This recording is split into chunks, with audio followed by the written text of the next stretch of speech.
reporting similar unrest. Fox confirming military-grade Predator drones flew over the L.A. riots to conduct surveillance, similar to the riots of 2020. And a U.S. district judge will hold a hearing over California Governor Gavin Newsom's attempt to block the military from supporting ICE agents. Troops remaining at the ready to back up law enforcement. 700 Marines sent to California.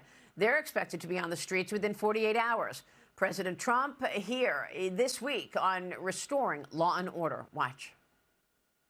What we have is a situation in Los Angeles that was caused by gross incompetence. They didn't have the police to handle it. The police were asking us to come in. They were very late. We had to go in to save a lot of ICE officers, as you know, who were held up. They were holed up in a building, and they were being attacked. And the military went in, the National Guard went in and got them. We are going to have law and order in our country.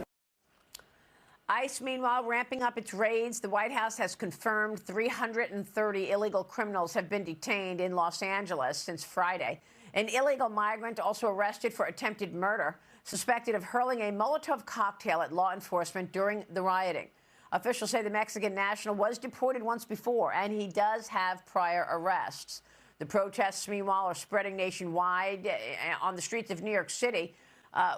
They were overtaken by people walking in the street. As you can see, some New Yorkers pushed back. Watch.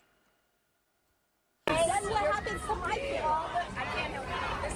But you can if you could just move off the way. You're not going to. How is this a peaceful protest if there's nothing to do?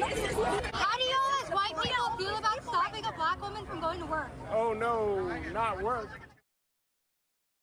Wow. You know, it's so upsetting to see this kind of violence and upset on cities across America. David, your reaction?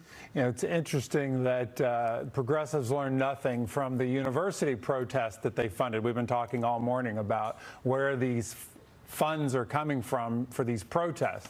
And they didn't learn anything from the university protests. Now they're going to try to do it on immigration. And the images that come out only sends more people to supporting the position of President Trump and congressional Republicans that we got to actually enforce the law. Yeah. Todd, how do you see it? To David's point, if I'm cutting commercials in the 2026 midterms, I play that clip right there over and over and over. Which side do you want to be on?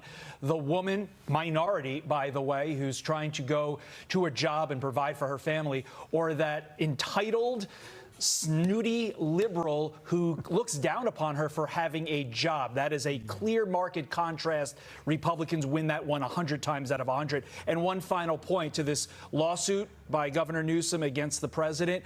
Donald Trump has the law on his side 100% here. The law